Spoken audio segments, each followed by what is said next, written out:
नमस्कार, मैं हूं अरविंद दास। पूर्वांचल एक्सप्रेस में आपका बहुत बहुत स्वागत है। आपके घर आंगन की खबरें, आपके अपनों का हाल लेकर हम हाजिर हैं। तो चलिए हमारे साथ आप भी देखिए अपने गांव की उन खबरों को पूर्वांचल एक्सप्रेस में।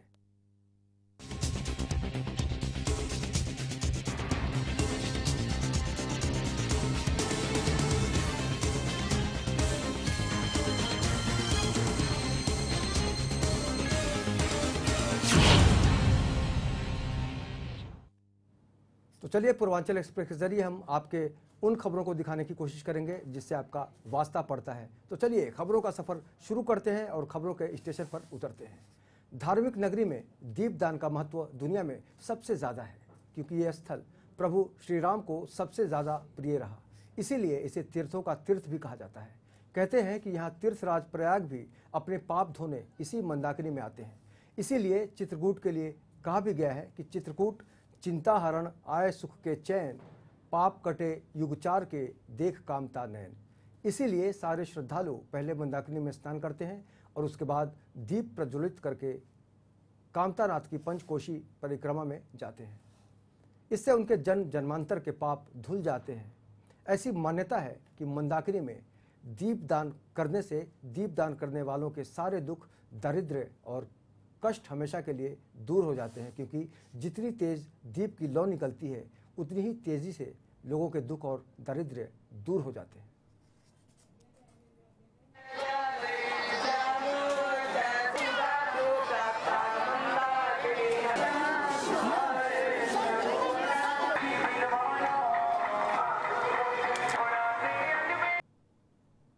और भक्ति के साथ में मां मंदाकिनी पर कामदगिरी के नाम पे जो दीपदान करता है, तो ऐसा मानना है कि वो दीपदान जब होता है तो व्यक्ति का जितना भी दुख और दारिद्र्य है वो सभी समाप्त हो जाता है। जिस प्रकार से जितनी तेजी दीप की लौ निकलती है, उसी प्रकार व्यक्ति के जीवन के सारे पाप भी उसी में जल करके समाप्त हो जाते हैं। और मां मंदाकिनी में रहने से, आने से, मां मंदाकिनी में गोता लगाने से उसके सारे पाप निर्मल हो जाते हैं। तो जिस तरह से श्रद्धालुओं का जन सैलाब यहाँ उमड़ता है, तो हर किसी की अपनी एक मन्नत होती है और यही कारण है कि अपने कष्टों के निवारण के लिए श्रद्धालु भारी संख्या में यहाँ पर उमड़ते हैं, उपस्थिति दर्ज कराते हैं और अपनी मान्यताओं और परंपराओं के अनुसार दीप प्रज्वलित करके अपनी कामना के साथ आगे बढ़ने की कोशिश करते हैं। और कहा जाता है कि दीप का जो लौ जितनी ज़्यादा तेज होती है, उसमें जितनी तेज़ी देखी जाती है, उसी तेज़ी से यहाँ का जो भक्त समाज है उसको लगता है कि उसकी पूरी जो मन्नत है वो सुनी जाएगी। और यहाँ ये भी कहा जाता है कि यहाँ पर जो भी आता है और दीप दान करता है उसके सारे कष्ट हमेशा के लिए खत्म हो जाते हैं। यही कारण है कि लोग आस्था में डूबकर यहाँ भारी संख्या में अपनी उपस्थिति दर्ज कराते हैं। और बांदा के दृश्य के जरिए आप समझ सकते हैं कि श्रद्धालु मंदाकिनी में स्नान करने के बाद पुण्य कमाने की होड़ में जुटे नजर आते हैं।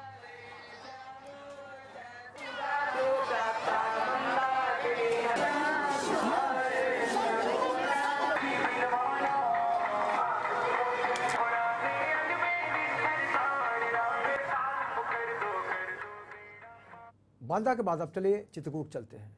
चित्रकूट में दीपदान मेले के चलते ट्रेनों में भारी भीड़ रही। श्रद्धालुओं को ट्रेन की छत पर बैठकर यात्रा करनी पड़ी मजबूरी में। रोजाना चलने वाले यात्री जहां रेल में यात्रा नहीं कर सके, वहीं एक बार फिर रेलवे प्रशासन की लापरवाही खुलकर उजागर हुई। आस्था का सैलाब एक बार फिर जान हथेली पर रखकर उमड़ा। रेलवे द्वारा ट्रेनों की उचित व्यवस्था नहीं किए जाने के कारण श्रद्धालुओं को छतों पर बैठकर यात्रा करनी पड़ी। स्टेशन में पुलिस बल के सामने लोग तमाम नियमों की धज्जियां उड़ाते नजर आए। जवानों द्वारा मना करने के बावजूद लोग छतों से नीचे नहीं उतरे। वहीं यात्रियों ने रेलवे द्वारा इंतजाम नहीं किए जाने पर आक्रोश व्यक्त किया। रोजाना ट्रेन में सफर करने वाले जहां भीड़ के चलते यात्रा नहीं कर सकते, वहीं श्रद्धालुओं ने ट्रेनों की छत पर चढ़कर सफर का आनंद लिया।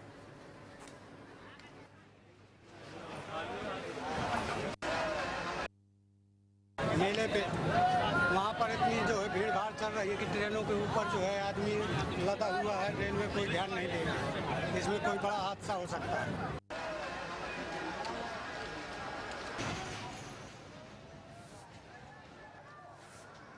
तो इन भक्तगणों की जो श्रद्धा है उसको देखते हुए कहा जा सकता है कि वाकई ये अपनी ज़िंदगी के साथ किस कदर खिलवाड़ करते हैं, क्योंकि धर्म कभी नहीं कहता कि आप अपनी जान को खतरे में डालो, लेकिन यहाँ पर जिस तरह से सारे नियम कानून को ताक पर रखकर ये श्रद्धालु ट्रेन की छतों पर बैठकर यात्रा कर रहे हैं, ऐसे में समझा जा सकता है कि इनकी ज़िंदगी पर किस कदर खतरा मंडरा सकता है। लेकिन सबसे हैरत करने वाली बात यह है कि जब पुलिस वालों ने इनको समझाने की कोशिश की, उसके बावजूद भी इन्होंने उनकी बातें नहीं मानी। और निश्चित रूप से कहा जा सकता है कि यहाँ पर ये जो आस्था का सैलाब उमड़ा है ट्रेन की छतों के ज़रिए, ऐसे में अगर कोई अनहोनी होती है तो जाहिर सी बात है उसकी पूरी जिम्मेदारी रेलवे प्रशासन पर होती है। लेकिन इन श्रद्धालुओं को भी ये ज़रूर सोचना चाहिए कि इस तरह से ट्रेन के छतों पर सफ़र करना इनकी जान के लिए किसी भी सूरत में स्वीकार्य नहीं है और सुरक्षित नहीं है।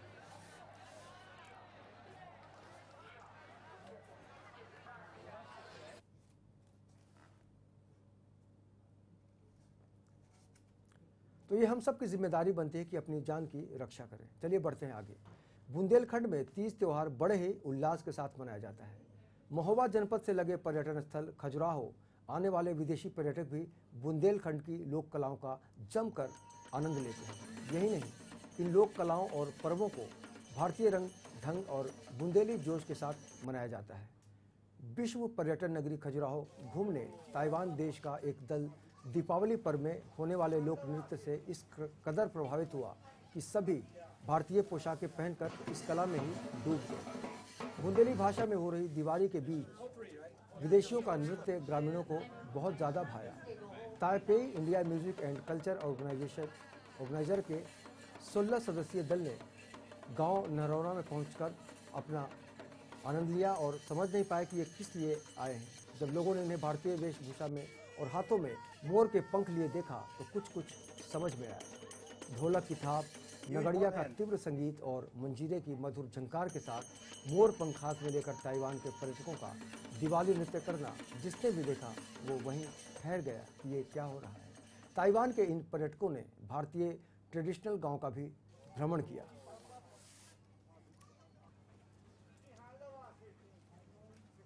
बहुत दूर We have the 16 people, 17 people. हम लोग 16-17 लोग, Yeah, because we love India. हम इंडिया से बहुत प्रेम करते And हैं।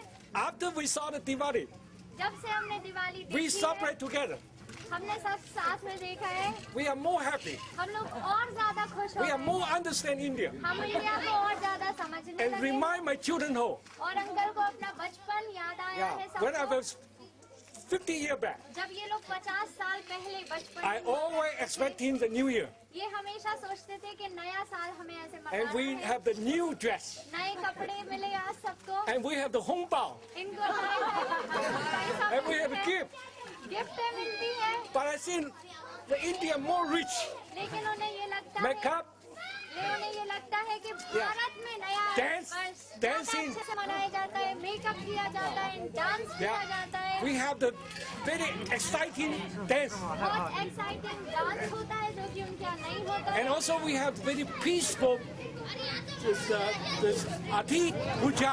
बहुत शांतिपूर्वक इनका पूजा हुई धनतेरस की उसके बाद Let at the heart balance.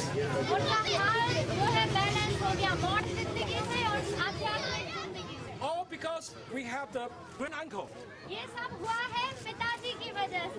and the Ashok uncle. And we have Avantika. Mau जिले में दबंग इस कदर बेकाबू हो चुके हैं कि जब उनका मन होता है किसी को भी अपना शिकार बना देते हैं। ऐसा ही मामला देखने को मिला थाना सराय लखनसी के गलीपुर गांव में, जहां पहले तो एक दबंग व्यक्ति ने पटाखा जला रहे एक बच्चे पर अपनी मोटरसाइकिल चढ़ा दी और इससे भी जब उसका मन नहीं भरा तो उसने बच्चे और उसके परिजनों को भद्दी भद्दी गालियां देना शुरू कर दिया। जब बच्चे के परिजनों ने इसका विरोध किया तो दबंग महाशय राइफल लेकर उसके घर में घुस गए। आपको बताते चलें कि दबंग महाशय की पत्नी पूर्व ब्लॉक प्रमुख रह चुकी हैं और ये भी समाजवादी पार्टी के नेता हैं, सत्ताधारी दल के नेता हैं और सत्ता के नशे में चूर होकर ये घूमते रहते हैं। इन्हें किसी की परवाह नहीं होती। तभी तो पटाखा जला रहे एक बच्चे पर पहले तो अपनी मोटरसाइकिल चढ़ा दी और इससे भी इनको संतुष्टि नहीं हुई तो बच्चे और उसके परिजनों को वो भद्दी भद्दी गालियां देते जान से मारने की धमकी देने लगे।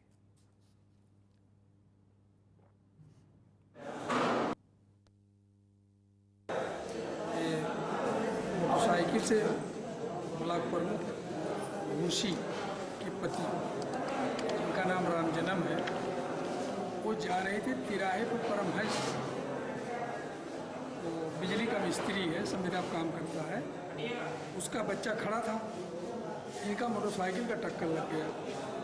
तो उसके जैसे किसी बच्चा होगा ऑटोमेटिक कहता हमारे बच्चे को भी मार देते कर देते, उसी में ब्लॉक प्रमुख ज़्यादा उलझ गए।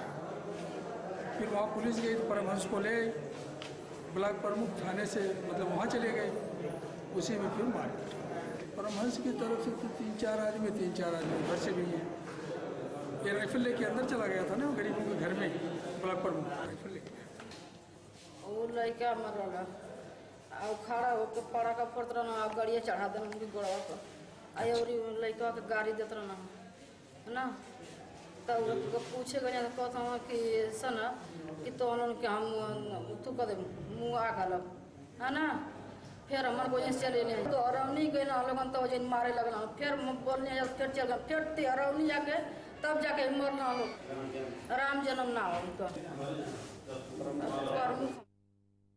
तो आपने देखा कि मऊ में सत्ता का नशा किस कदर सर चढ़कर बोलता है, और यही कारण है कि समाजवादी पार्टी के नेता ने अपना जिस तरह से रूप दिखाया, ऐसे में सवाल ये उठता है कि क्या एक बच्चा इस कदर उन्हें परेशान करता है। अभी वक्त होगा एक छोटे से ब्रेक के हम बात बताएंगे आपको कि पूर्वांचल एक्सप्रेस में किस तरह गिरफ्तार हुआ वाहन चोर का एक गिरोह।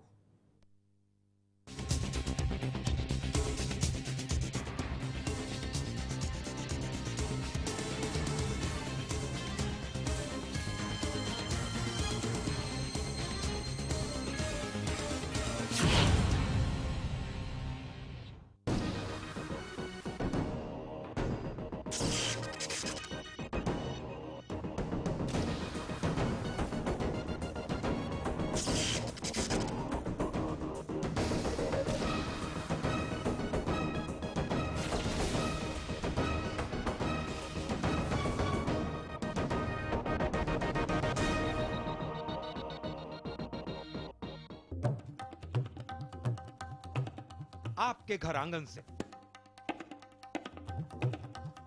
आपके अपनों का हाल, गांव की बातें, शहर के हाल, सियासत की सरगर्मी और बदलते मौसम का हाल, यानी देश की खबर परदेश में।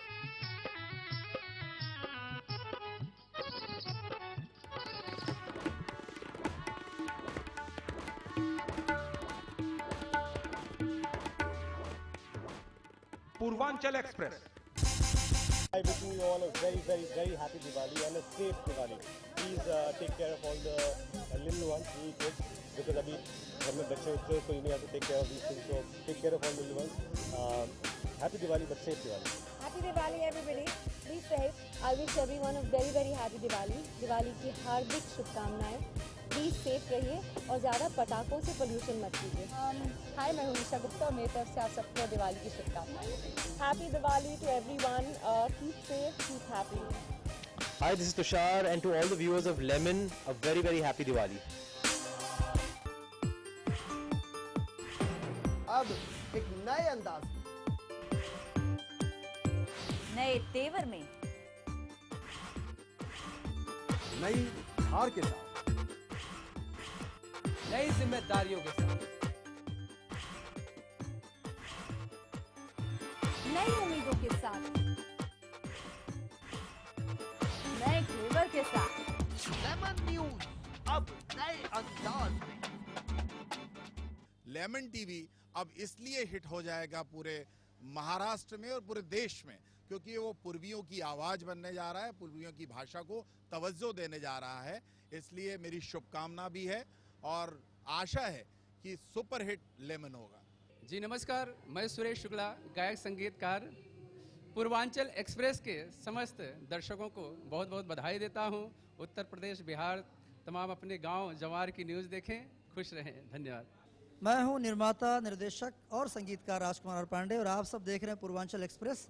और मैं बहुत सारी शुभकामना देता हूं कि चैनल उस तरह चले, प्रोग्राम उस तरह चले जिस तरह से गंगा जमुना का धारा चलता रहता है, निरंतर बहता रहता है, उसी तरह ये जो एक्सप्रेस है ये अपने आप में एक रफ्तार में चलता रहे। धन्यवाद। चैनल 1 हर खबरों में धड़कती है देश की धड़कन, देश का तेजी से बढ़ने वाला आपका अपना न्यूज चैनल। चैनल 1 न्यूज अब डिश टीवी के DTH पर भी उपलब्ध, तो देखते रहिए चैनल 1 न्यूज, चैनल नंबर 567 पर।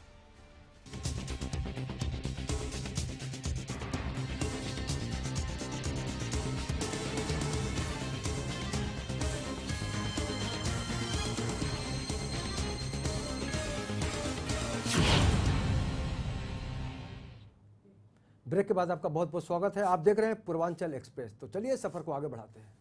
मुरादाबाद में थाना सिविल लाइंस पुलिस ने एक वाहन चोर गिरोह का खुलासा किया।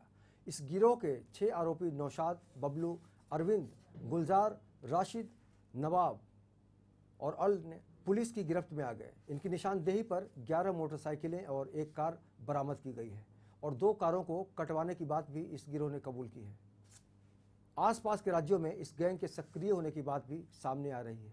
इस गिरोह का एक सदस्य नवाब कबाड़ी भी है जो गाड़ी को कटवाया करता था। ये गैंग पड़ोसी जनपद बिजनौर का बताया जा रहा है।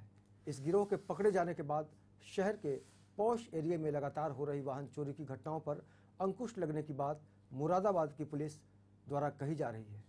पुलिस इस अंतर्राज्यीय वाहन चोर गिरोह की गिरफ्तारी को बहुत बड़ी कामयाबी की तरह देख रही है। वहीं इस वाहन चोर गैंग का खुलासा करने वाली टीम को भी मुरादाबाद के SSP द्वारा 5,000 रुपये का इनाम दिया गया है।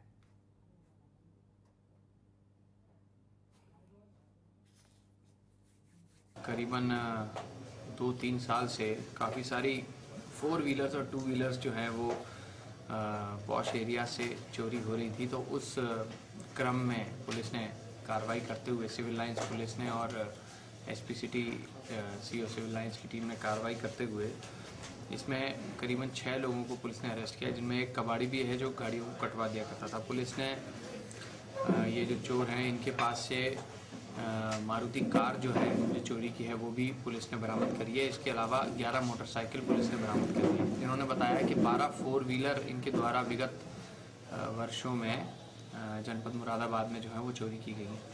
6 लोग पुलिस ने अरेस्ट किए हैं। जो तथ्य जानकारी में आया उससे यही पता लगता है कि गैंग जो है वो नूरपुर बिजनौर क्षेत्र का है, एक्टिव है और इंटरस्टेट गैंग है। कुछ गाड़ियाँ इन्होंने दिल्ली से भी जो हैं वो चुराई हैं।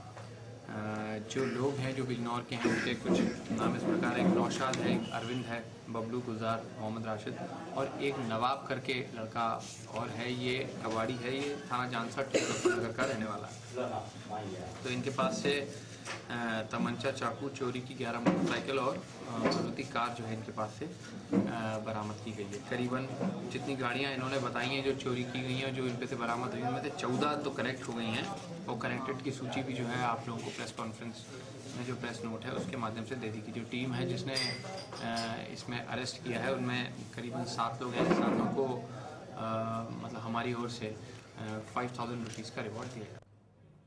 मुरादाबाद के बाद चलिए बरेली चलते हैं। बरेली के कैंट थाना क्षेत्र में जुआरियों की मौत पर गुस्साई भीड़ ने बुधवार को थाने पर पथराव कर आग लगा दी। कैंट के रिसाला चौकी के पास नकटिया नदी किनारे जुआ के फड़ पर पुलिस ने दबिश दी थी। इसमें 2 जुआरी पुलिस से बचने के लिए नदी में कूद गए थे। नदी में डूबने से उनकी मौत हो गई थी। थाने में आगजनी के मामले में करीब 250 लोगों पर FIR करने की तैयारी पुलिस द्वारा की जा रही है। आगजनी में एक को नामजद आरोपी बनाया गया है। पुलिस के मुताबिक पुलिस ने जब जुआ खेल रहे लोगों को पकड़ने की कोशिश की तो दिनेश और सतीश नाम के जुआरी भागे। वे नदी में कूद गए और उसके बाद उनकी मौत की खबर मिलते ही दोनों के परिजनों के साथ गुस्साई भीड़ और बहुत सारे लोग थाने पर पहुंचे और वहां पथराव शुरू कर दिया। पुलिस ने उन्हें नियंत्रित करने की कोशिश की लेकिन उग्र भीड़ ने आगजनी शुरू कर दी। इससे थाने में खड़ी दर्जनों मोटरसाइकिलें जलकर खाक हो गईं।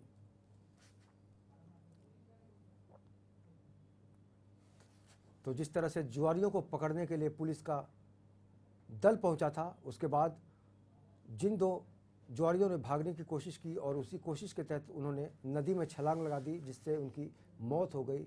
और मौत की खबर मिलते ही जुआरी के परिजनों के साथ साथ आसपास के भी लोग भारी संख्या में इकट्ठे हो गए और पुलिस स्टेशन को उन्होंने निशाना बनाया, आगजनी की घटना की।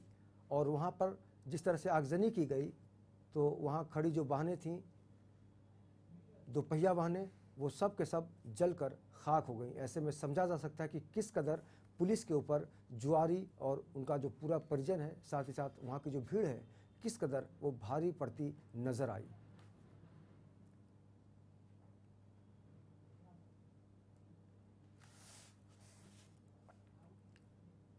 बिजनौर के एक गांव में ग्रामीणों ने बाघ को पीट पीट कर मार डाला। बाघ एक पोल्ट्री फार्म में घुसा था।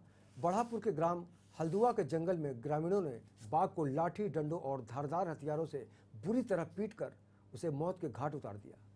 पोल्ट्री फार्म में कुत्ता घुसा है, ये समझकर पोल्ट्री फार्म के मालिक और नौकर बाड़े में घुसे तो बाघ ने उन पर हमला कर दिया। दोनों ने उसके बाद फ़ोन के जरिए ग्रामीणों को सूचना दी कि किसी तरह उनकी जान बचे, जिसके बाद ग्रामीणों ने मुर्गियों का शिकार कर रहे बाघ को मौत के घाट उतार दिया।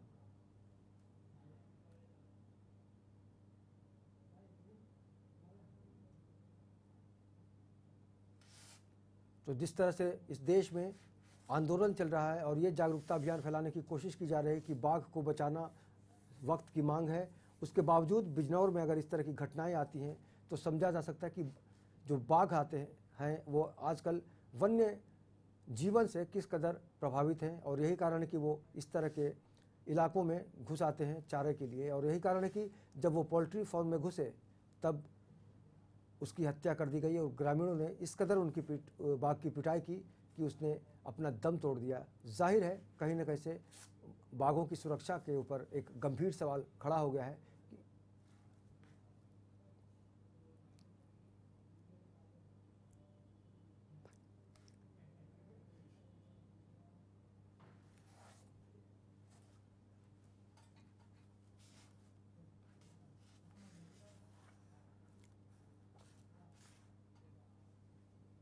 बाघ तो मर गया, लेकिन कहा जाता है कि मोहब्बत कभी नहीं रुकती, कभी नहीं मरती। और यही कारण है कि नदिया के पार का एक गीत जब भी लोग सुनते हैं तो उनको बस यही ख्याल आता है कि वाकई प्यार हो तो ऐसा।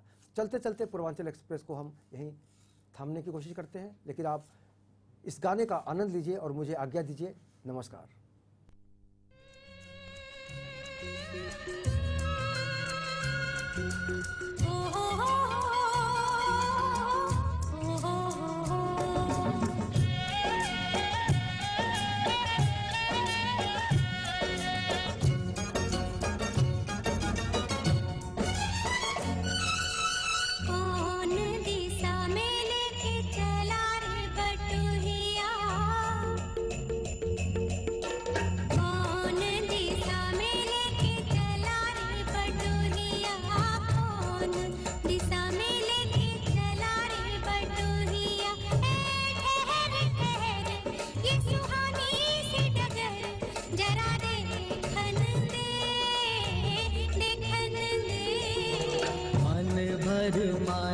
नैना बांधे ये डगरिया, मन भर माए नैना बांधे ये डगरिया। कहीं गए जो ठहर दिन जाएगा गुजर, गाड़ी हाकन दे हाकन दे।